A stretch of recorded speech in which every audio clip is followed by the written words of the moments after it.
Good morning, everyone, and welcome to our first Access Ideas and Insights panel conversation for 2022.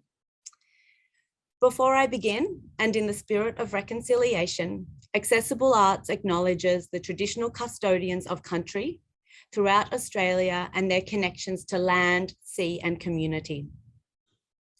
We pay our respects to their elders, past and present, and we extend that respect to all Aboriginal and Torres Strait Islanders people today.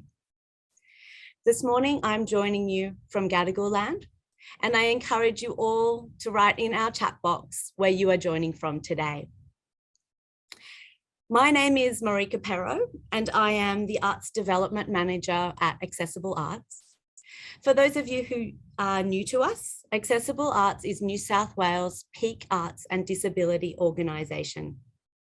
We work to advance the rights of and opportunities for people with disability or who are deaf to develop and sustain professional careers in the arts and have equitable access to arts and culture in New South Wales.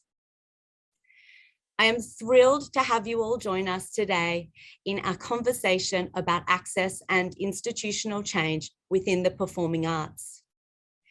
Our MC today is Bridie McKim, who is a NIDA graduate and award-winning actor.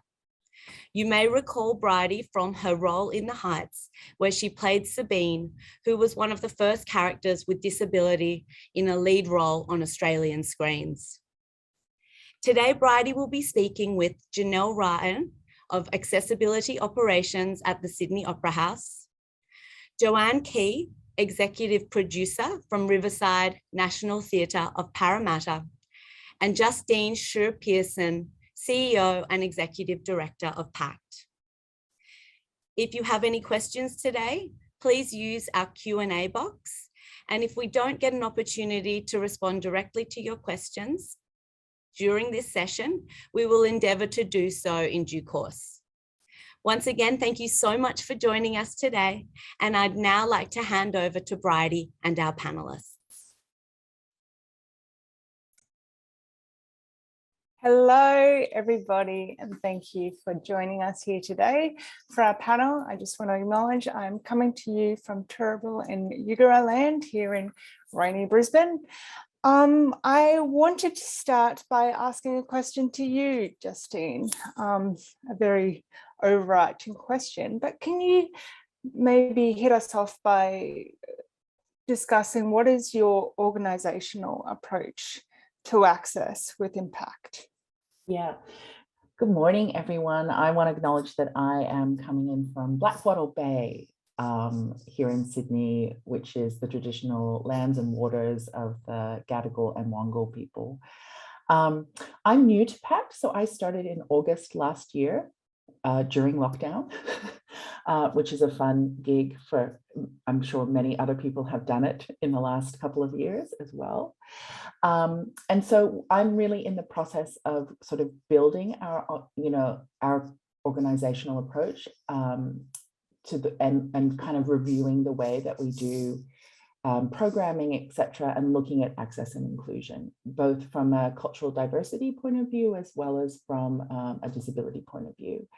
And I would say that, like, so my approach, though, which I'm kind of working out what is my approach and what's PACT's approach, but I'm really informed by the fact that I also have a life in academia, and so my training is as a kind of specialist in terms of intercultural practice. And to me, there always has been this alignment between the way that we think about, like, this the social model of disability and the way that we think about cultural difference, in the sense that we have to begin from a point of self-reflexivity and understand that we all bring particular viewpoints and life experience to kind of work together in a way that values that difference. And so, you know, like, I am a mixed race person, Chinese, Australian, American. I have a very mixed accent. I'm sort of what they call ambiguously brown.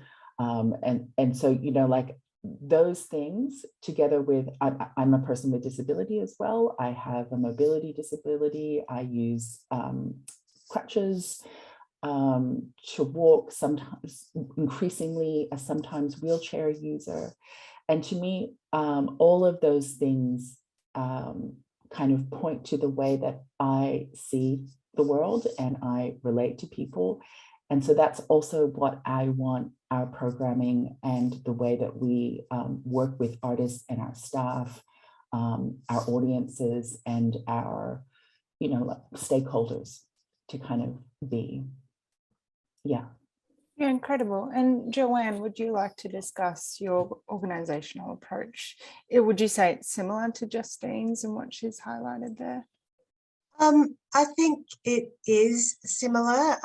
We're kind of a two-part organisation, if you like, because we're Riverside's National Theatre of Parramatta, and the National Theatre of Parramatta part was only launched at the end of 2015. And from the outset, our tagline is putting the nation on stage. So what we mean by that is we want to reflect the people you see in the streets, on our stages, in our audiences and behind the scenes. So that's like really core values of the organisation.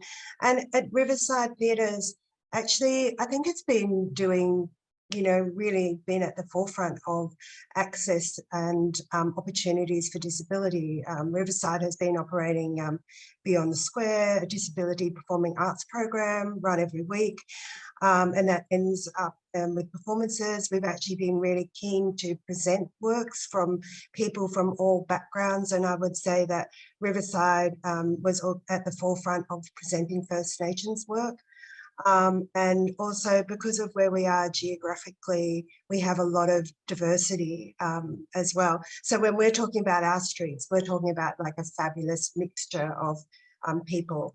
So yeah, I mean, that is, and it's really important to me personally about providing access to people, accessing opportunities to people from, you know, just all people, you know, all people, and as I said, putting and, you know, reflecting our streets.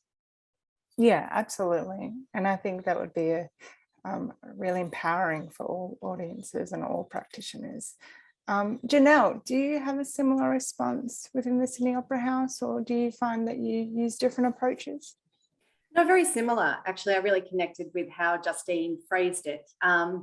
At the moment, we've just spent 12 months working on a diversity and inclusion plan, which sits also with our accessibility action plan. And that process has been a wonderful practical example of bringing together the differences internally and having discussions and consultation and really bringing it together in a document that frames where we are now and where we want to be in this space. And that was released in November. It's available on our website.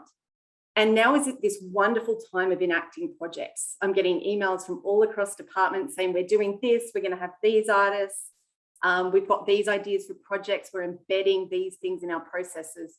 So I feel like we've really taken that document and really made it live and breathe at the moment. So I'm really excited about where we're at with it at the moment. Yeah, amazing.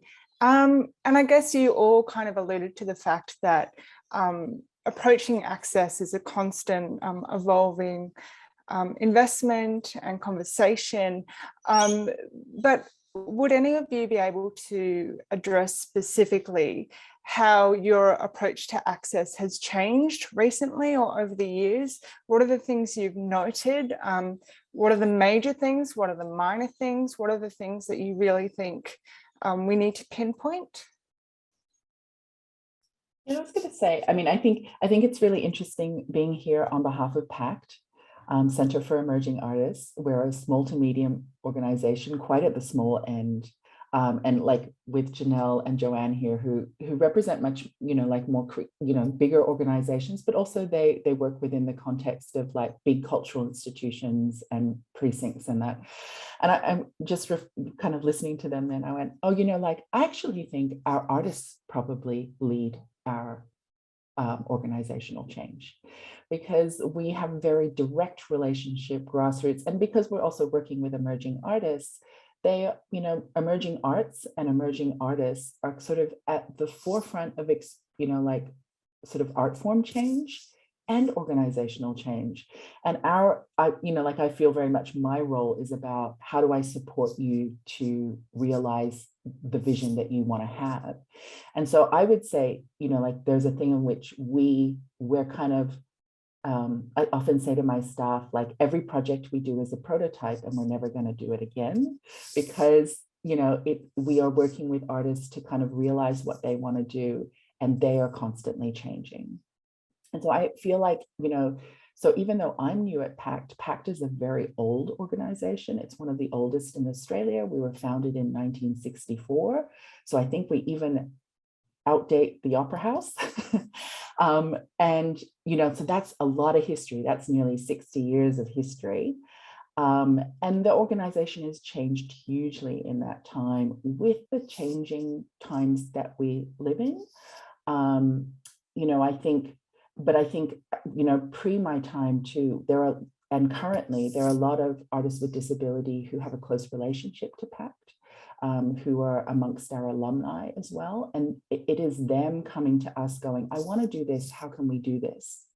That in fact pushes us forward to go, okay, how do we achieve that? But I think in the sector overall, if I go, what has changed a lot? I feel like we've moved from a place where it's like, it would be nice if, or wouldn't it be good if we could address access and inclusion, if we made this more accessible. And we're at a point where that's no longer good enough, that we are talking, I feel the sector conversation is going, no, this should be the default, that we consider access, that we inbuilt, you know, like for me, one of the big things in working directly with artists would be, how do we actually build in accessibility into artist creative practice from the beginning. And so that we are all agents for that change in the sector. But I would say we're doing that, we're trying to make that change without additional funding, you know, which is really hard in this moment. Yeah, and I'd be very interested to hear what Janelle and Joanne think of that. Yeah, I imagine that would definitely be an uphill battle. Like any art sector, with resources and funding where allocated is always half the battle. Joanne and Janelle, I would love you to address these things as well. And I'm also curious in your responses, as a disabled artist who's constantly advocating for myself and different workspaces and any different spaces I'm in, the thing that I'm always really invested in and really curious in, once I've done the work of advocating, or my peers have, or other individuals have, I always want to ensure that that work is cemented into the institution or community or culture that I've been in. And I want to ensure that the next disabled person who has that experience doesn't have to do all the work that I just did. And we're not going 2 steps forward and 1 step back. How do you ensure that within your organizations that we're constantly moving forward and listening to artists and the ball isn't dropped? I'm happy to go with this one, because I am actually really committed to artists and cultural safety. And I think it's super, super important. I'm learning lessons as we go along, and, you know, we share those experiences and we build on them, and we're always improving on them. But I was newer to theatre when I started, and I was really impressed with how First Nations actually look after the safety of their artists and support them.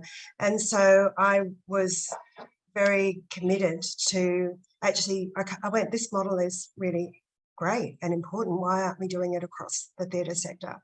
So we are really committed to, you know, when we do things that might be different or different for us, and maybe something that we haven't experienced before, we'll often bring an expert in to talk about the whole of the organisation, so we can have better understanding of what the lived experiences of, you know, different people are. And I think that's a really good way to, by having that communication, to then making people maybe not scared about asking sometimes what, you know, may seem foolish questions, but just to have that open dialogue is really important. And then gradually, incrementally, we can build on that. So it actually is the core part of our DNA instead of a token, I'm going to tick a box and I will have a CALD and a disabled, which I still see that, and I find that disturbing. Janelle, do you have any thoughts within this topic? Yes. So I guess from my perspective, because we are in a period of action, what I'm finding so successful right now is that we took our time developing these strategies, and we've got this really strong basis now.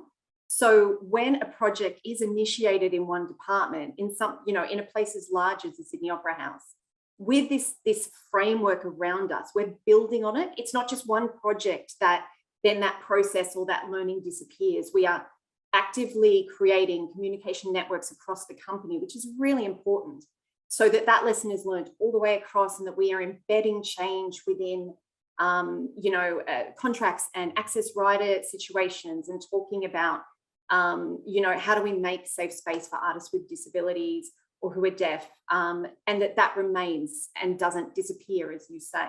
So I really feel like that framework, spending that time creating that really strong framework and engagement within the staff themselves, has really created a wonderful base to create systematic change. Yeah, and I think that is so fundamental for us all moving forward.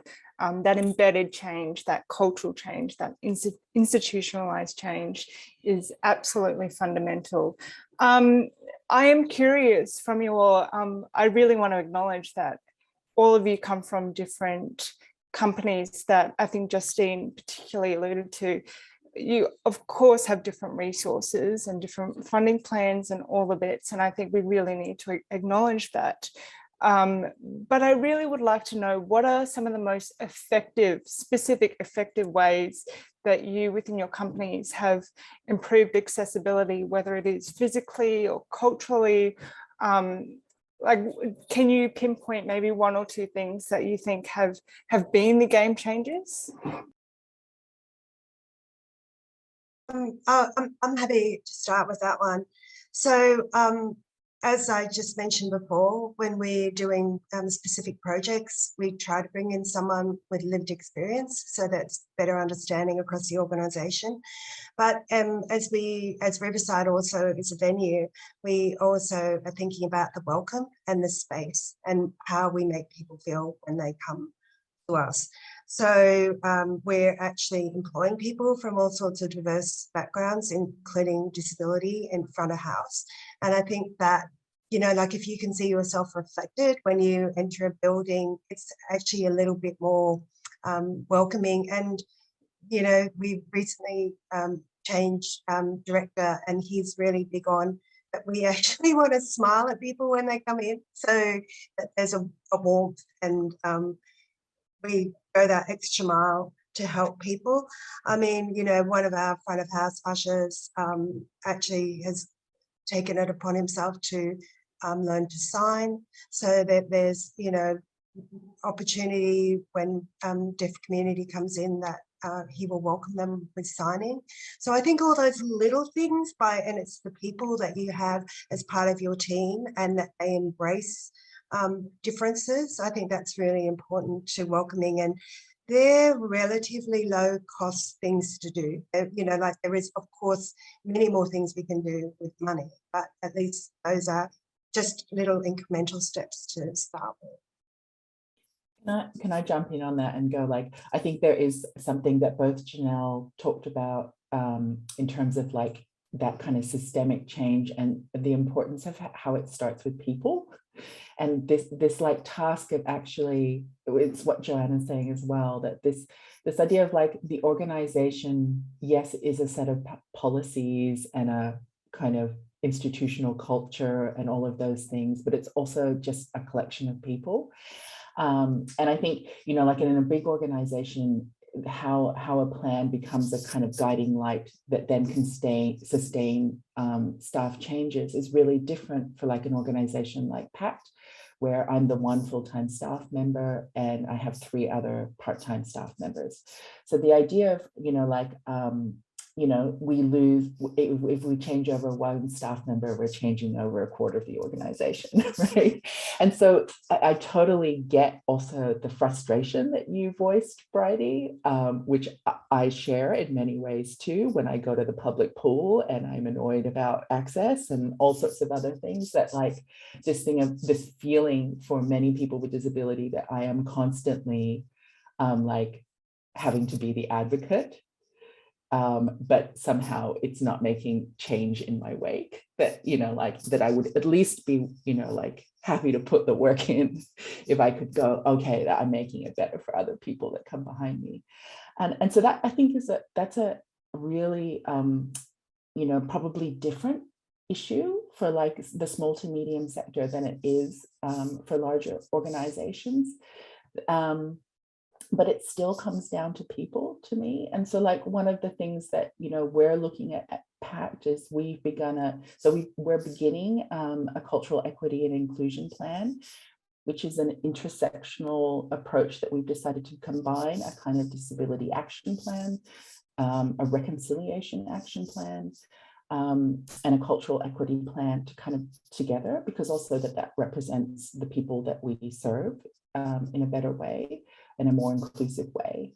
But we're at the beginning stages of that. And, you know, like, I don't imagine that is gonna end up in a document exactly, but it's a series of conversations. So like the planning of it is actually the valuable part for us, because it's going to be the conversations that we have and the choices that we make about who we have those conversations with. You know, so similarly, you know, when I started, I appointed some First Nations, kind of half First Nations representation onto our artistic directorate. So we have a collaborative model of leadership at PACT. And I kind of loved what Joanne said earlier about like, we have a lot to learn from First Nations cultural practice. It's one of the very special things we have in Australia that, you know, like is a gift to all of us to learn from. And the models of caring for one another, having communal responsibility and having legacy, because, you know, if there's one thing that our First Nations people show us in Australia, it's how resilient we can be with continued cultural knowledge, despite the most oppressive and destructive forces. And so, you know, like that idea that we can instill some sort of handing down person to person of cultural knowledge that is that institutional change, that's, I think, totally exciting. And, you know, yeah, like how do we make a way to do that? That's super exciting to work on and be a part of, I think. Absolutely, that is huge, fundamentally exciting. Janelle, do you have any thoughts? Yeah, I'm going to speak about something that I found incredibly practical in my role, and extremely cost effective. So when I came on board, one of the things I did early on was I connected with people in other cultural institutions across Sydney, art galleries, other theatre spaces, museums, and we basically got together every couple of months, and that was such a wonderful, supportive environment to discuss accessibility, to share knowledge. I think Justine talked about that shared knowledge. And so we formed this group, and it just is a really cost-effective way if you are looking to really make inroads in accessibility in your organization. And you are a small organization, or there's not a lot of funds. It's the cost of a cup of coffee. And from that networking, we've created, you know, we've talked about joint ventures. We have, you know, shared knowledge that has created changes in procedures and documents. So I would say that is a really practical you know, very simple thing that you can do to help in that space. Yeah, and I think that would be incredible to go direct to other people who are working within the same institutions and boundaries as you are. And I'm always really curious as well, because again, I guess that kind of takes a little bit of the onus off the individual who's advocating for themselves. I'm always really curious about the idea of disabled people or any people from any diverse background going into a space and advocating, and how you've all alluded to how much of a game changer that is and how fundamental and important that is. But I guess my question is, how do you ensure that that individual, they don't feel like that they're falling upon deaf ears, that they feel heard, that they feel valued? And I know we've kind of touched on it before, but I think I'm a bit biased as a practicing artist. I'm always really curious as to how we ensure that people feel like that they aren't advocating within a space that doesn't value their thoughts. I know everyone values each other's thoughts, and you've all made that very clear, but how do we make it that every individual feels valued and heard? Yeah. I mean, this may mean it's not a direct answer to your question, Brady, but I feel like I have a particular kind of experience in this because I am a person with disability. And, you know, we talk a lot about leadership representation too. You know, I would always be going to meetings with other directors and leadership where I will be the only disabled person in the room. And, you know, so I think that was a brave thing for a small organization like PACT to do, to actually appoint me also into a leadership role, and other organizations before them who put me in that position, because there is an aspect to which, so I get both sides of the thing, because I have to lead the organization and make that institutional change, but I'm also the beneficiary of some of that. And I'm also, you know, that disabled person, and I'm an artist, I'm an independent artist myself as well, where I'm constantly sort of like running up against the barriers as well. And it's really interesting. So like this feeling that I think we get as artists of like, okay, I have to point out to you how this is, you're creating a barrier for me, or how like biased this is, that, you know, this is not accessible to me. And to do that on behalf of an organization, I have to say, is a lot more fun, because I can, just by being my body in this space, you know, like I go to a lot of meeting, you know, bureaucratic kind of meetings, or just now I'm trying to get a ramp installed on our deck in the courtyard at PACT. And I'm saying to council, you put in during COVID wonderful, fully accessible toilets. We are one of the few inner city accessible, both from a cost point of view as well as a disability point of view, spaces for independent artists. And to like, this is an opportunity, let's do more. And, you know, like to stand in a meeting where with sort of 9 guys from council, you know, builders and architects from council, and go like, well, I can't walk over there because I can't get on there. Like just by being the kind of like grit in the oyster, I get, you know, like, I feel like I get a lot out of, and it's quite fun. So I can use myself to be the demonstration of like what the barriers are. That's not always an easy position to be. So, because often it's like, look how I can't do this. Look how I can't, I'm going to trip here. Look how I'm going to do these things. So it's always calling attention to what I can't do, which is a really hard position to be in as a person with disability in the world. But I feel like I'm using that as a superpower for good, I guess. And it is a superpower. And that, talking about cost effectiveness too, of like, that doesn't cost more than hiring anybody else in this position. Yeah, incredible. Joanne, do you have any thoughts? Yeah, I think it's really important to have people in decision-making roles who actually come from different backgrounds. So different perspectives can be experienced, because, you know, often in a room too, I might be the only CAL person, and the conversation, you know, like that, you know, we might just forget, because we reflect most on the people who are most similar to us.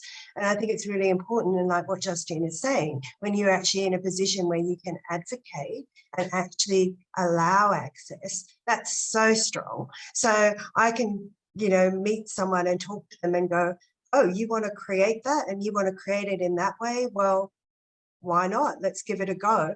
So to open up those doors, and not just the doors that we have for our own creation of work, but also then to be able to mentor and help people reach a professional standard, that then we can then open up doors to more mainstream companies. And that is, to me, it's so exciting. And what we're doing, because often people with different abilities or different backgrounds are incredibly talented, but it's actually just, you know, cracking that door ajar so people can actually see what those talents are. And I just wanted to jump in there, if that's okay. I just wanted to say that in my case, I think it's really important that we learn from our past and we learn from our mistakes, because I don't think you learn unless you've made some mistakes. And what's really important is when you make those mistakes, you acknowledge them and you get better. And that better involves engagement, so that people understand the mistake that was made. It's not just brushed over here. It is full responsibility. And how do we going forward embed this in our practices?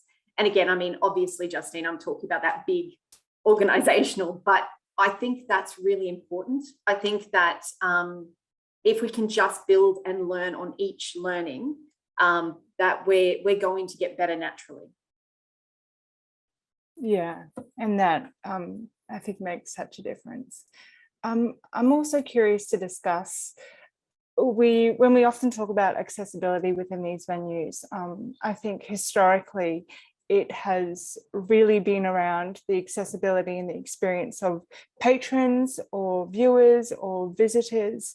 And I feel like, I could be wrong, but I feel like only recently we've acknowledged the accessibility for performers and the accessibility of the experience of somebody who's entering into their own workplace.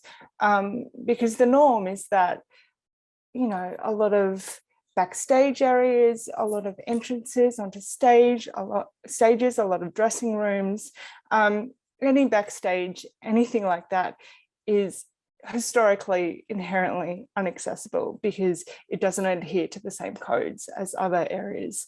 And I know this is a tricky subject because this is major infrastructure. And when we talked about the cost-effective things, I think this is the expensive stuff. But how do we as institutions and as places acknowledge those physical structural barriers and support artists who would like to access their own workplace? I'll go first this time. I feel like it's going 1, 2, 3. So I just want to say that at the moment, the Sydney Opera House is going through a construction period of renewal. We are redoing the concert hall. But within that, we're doing a lot of back of house spaces to address those exact issues. And also adding new lifts so that that independent path of travel, whether you are an employee, whether you are a patron, or whether you are an artist, is equal for everybody and everyone's coming through the same pathways. I do think that when I started in accessibility, that the focus was very patron and front of house related. And I think it really has changed into not only a focus on having artists perform, but ensuring that, as you mentioned, that the space around them is inclusive and accessible and safe. Yeah, I do think that has been a complete change. I think that's actually the priority going forward in accessibility. That's one of the key focus right now, is to ensure that we have spaces for artists with disabilities to tell their story on stages. And not only that, but also have the pathways and the development of those artists' work on smaller stages and in smaller spaces, so that they get to the point when they can, they're ready for a big stage like the Sydney Opera House. So yeah, we are physically doing the infrastructure, and I recognise the privilege that we have in being able to do that right now. And yes, I do think it's the focus going forward. Can I just say, because like as much as I've gone, PACT is small, versus the Opera House, which is big, but of course our two venues are totally linked, where where we are a training ground for those artists who go on to be on the Opera House stage. And so the idea that we want to embed,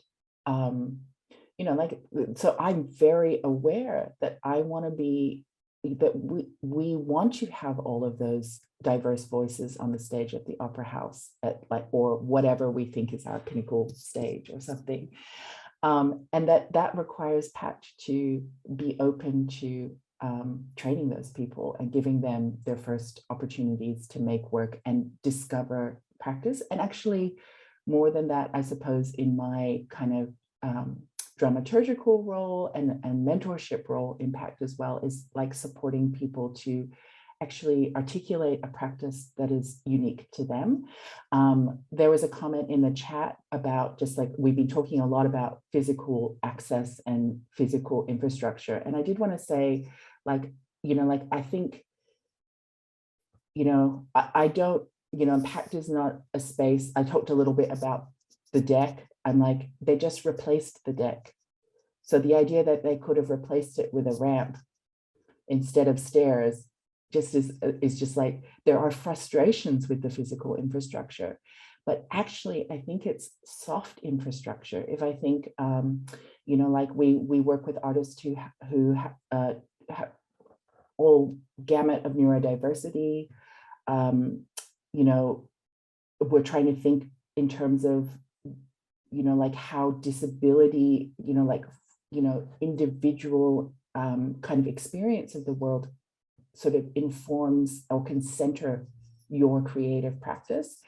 And a lot of that is, you can't bump in that schedule. No, you do need an extra week in the space. No, when, we have to have several maybe talks with you about, do you want to do an artist talk alongside the presentation of your work? Or how would that work? How do we need to practice that?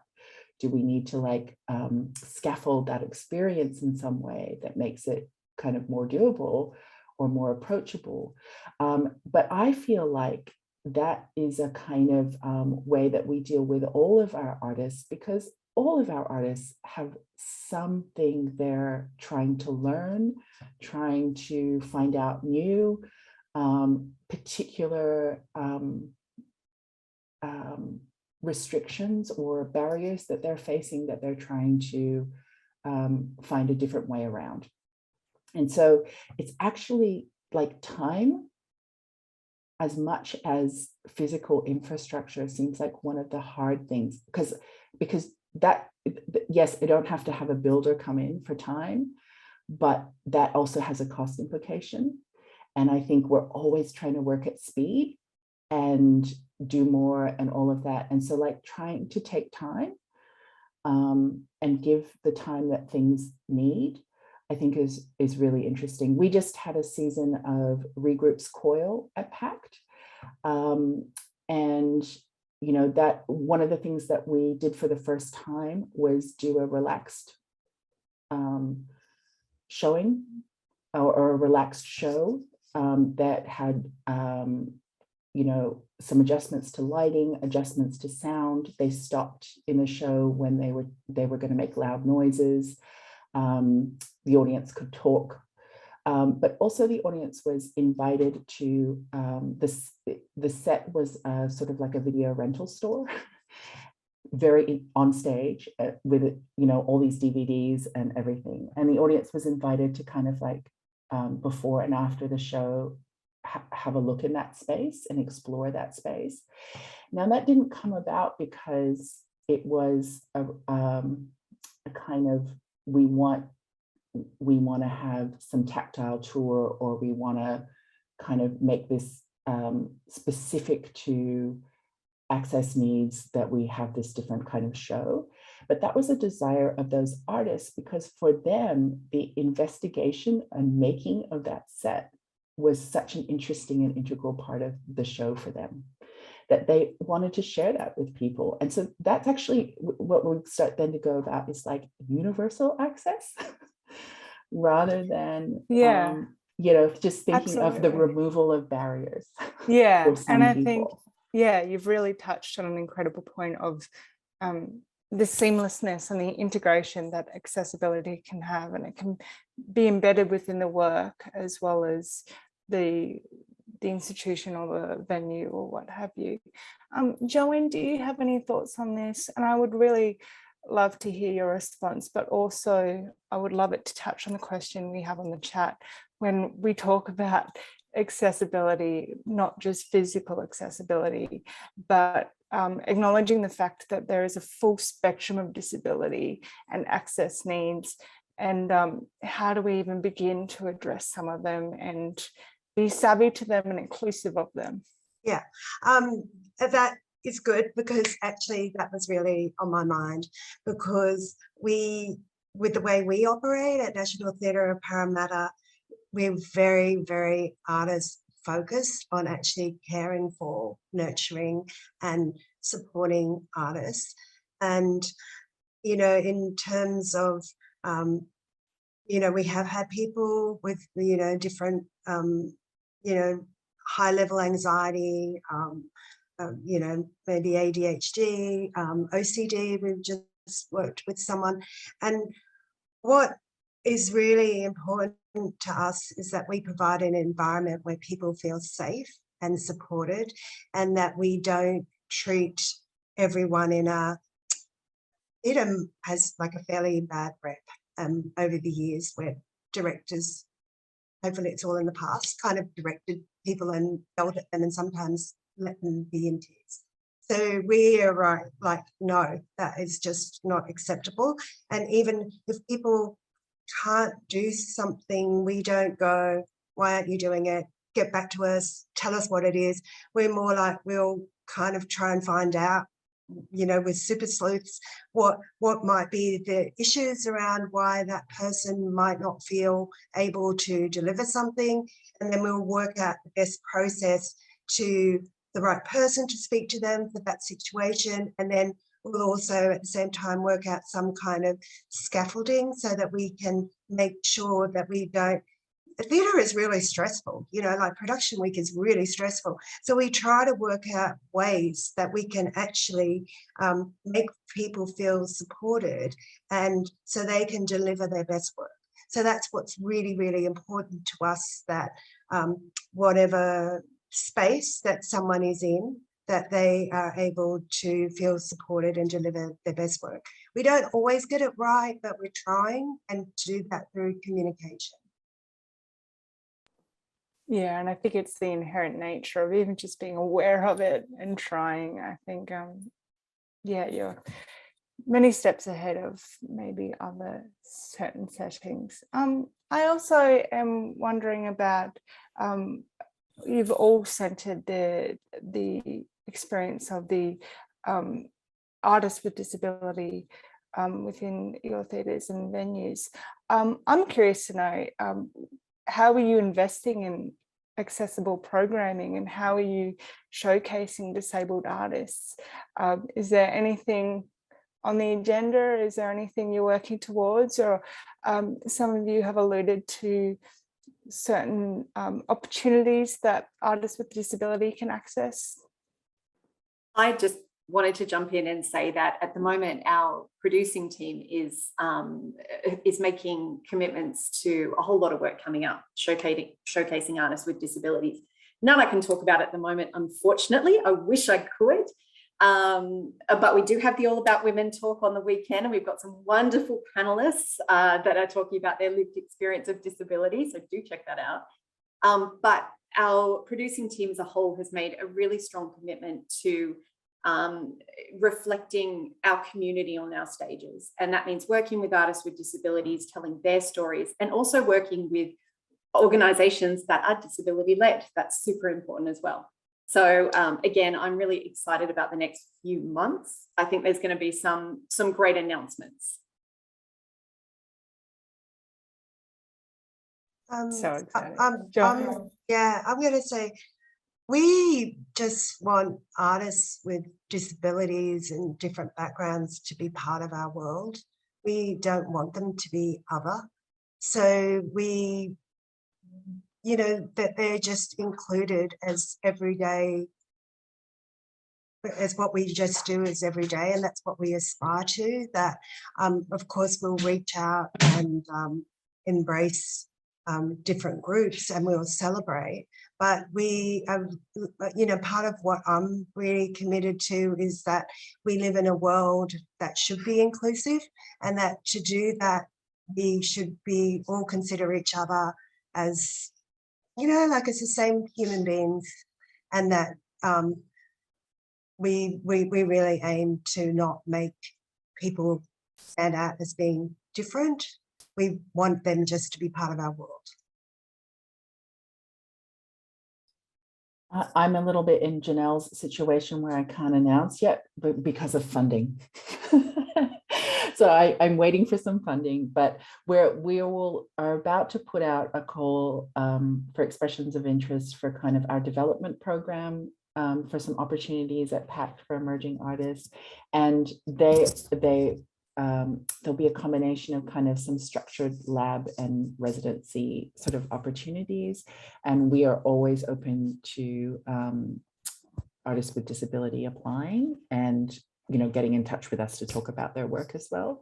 If they, you know, like, my door is always open. And then I've got some applications in progress for some really exciting partnerships later on in the year, which will be integrated opportunities, but with disability-led artists by artists, and also, you know, some targeted opportunities for artists with disability, both in kind of creative practice labs and some presentation of work, as well as yeah, I might like let it out of the bag that I'm hoping to do this project in which we sort of work to develop an access toolkit specifically for independent artists to go, how do we embed more disability, like how do we embed access viewpoints into creative practice, and kind of work with some emerging artists to develop a resource that will hopefully help others as well. So that's like a project on the cards with us. Yeah, incredible. And I think we've all used the discourse of embedding access and inclusion and making it the norm. And I guess that's what we're all striving towards. But I am curious as to what further do you think? Of course, everyone's doing some incredible work, and it makes me really excited and really hopeful. So thank you. What further do you think, what like monumental shifts do you think we need to make in order to ensure that disability access and inclusion is the norm, and it's within our main stages and with all our independent stages, and it's not necessarily quote unquote a box tick and something we're chipping away at it? What do you think we need? What is the fundamental shift for it to be actually embedded, actually there, and not a second thought? Do you think it's audience demand, or all of these Lego blocks building up to create this hopefully incredible future? Does anyone have any thoughts? I think personally at the moment, I'm seeing so much work in the access and inclusion space across so many arts organisations and organisations all around the world. And I feel like this is a moment where society is starting to shift. I'm hopeful. I'm very hopeful. And I think that change is going to drive the equality. I truly believe that, because you kind of need to have support. You need to have the leaders out there working on the projects and leading the way. But I do believe that society change is going to really supercharge that and get it to, this is what you have to do, and this is just equality, and it's just the norm. Mine is really, I believe that the more people who are diverse in leadership and decision-making roles, that will make a difference.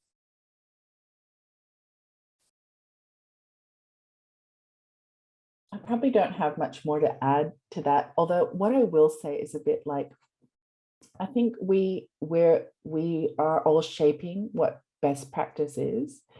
And I think, for independent artists, low budget work, small to medium sector, sometimes that's not achievable. And so I think there's something that I'm trying to figure out for myself too, about like what best practice would be for us at this end. And that even if we can't meet, like I want every performance to be audio described and Auslan interpreted, and that we have thought about access, from the beginning of making that work. But that's not always achievable for us. And so but the idea of saying it's too hard is no longer okay.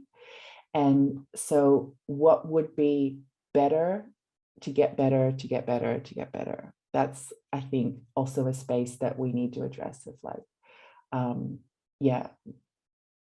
what can we do instead of it's too hard? I think that I feel like I'm going to call quits on that it's too hard era is over. Yeah, the excuses are drying up now, I think. I just want to say for anyone watching, if you would like to put any questions in the Q&A box, we're here to answer them. We really value your questions and your thoughts, so please bring them on. I wanted to put to you, Justine or Joanne, you did mention before we started you had some slides or some information you wanted to share. I just wanted to give you some space to do that if you would like. I might do that. I'll just show you a project and talk a little bit about a project we're doing. I'm going to share my screen. Can everyone see that okay? Is that coming up? Yep.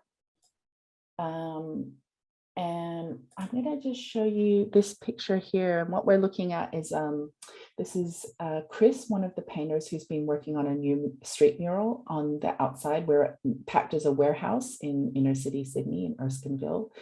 And we are in the midst of having painted a new mural by the Aboriginal artists Jason Wing and Maddie Gibbs called Heal Country. And this goes to also Joanne's earlier point about making the space welcoming.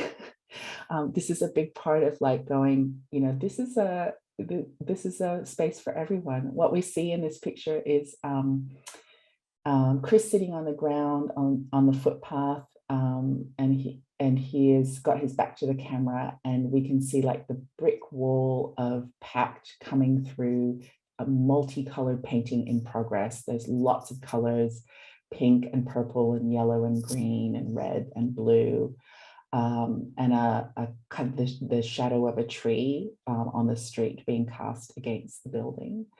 And this is one of the things that we're doing as part of this project is also working with a young filmmaker named Alia Arden and Imogen Young, who's a diversity and inclusion consultant and an audio describer. And Alia and Imogen are working on a short film about the making of the mural as a bit of a universal access resource that will also be on our website. And so they have interviewed a range of people in a kind of idea of multivocal audio description. So some kids, some adults, as well as the artists themselves about what they see, because seeing is very individual. Who's to say that we see the same? And particularly because this is a very multicolored, vibrant mural. How we, like how we make that, and also the First Nations storytelling that's part of this project, accessible to people. So that's a really exciting thing that's happening at the moment. at PACT, and we are going to be launching the mural in a big party on Saturday, the 19th of March, where we will have a kind of full day of performances and music, culminating in the launch of this mural, which will be all free at PACT. Have a look at our website and on our social media. We're about to announce the lineup of artists, and I welcome everyone to come down on the 19th. That's incredible. I have one question from the chat, one of many amazing questions, but I think it's really interesting that I'd like to put to everyone. So as we slowly move on to on-site work, fingers and toes, as COVID hopefully dissipates, a lot of people with disabilities and disabled people have found the online sphere really empowering, really accessible and inclusive. Is there a way we can still integrate online work and on-site work, and is it something that we'll still be able to prioritize? I think that at the Sydney Opera House, we have our digital stream. And I think that over the lockdowns, we've really realized the power of that for developing artists and to showcase international artists. And it's not going anywhere. I think it just has become another performance stream. So that's a fantastic change that has happened.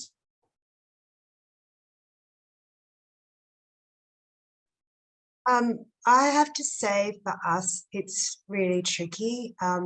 We're trying to incorporate some digital and hybrid into what we do, but we don't have the budget to go on with it, and particularly with rights and things for work, it's a landmine.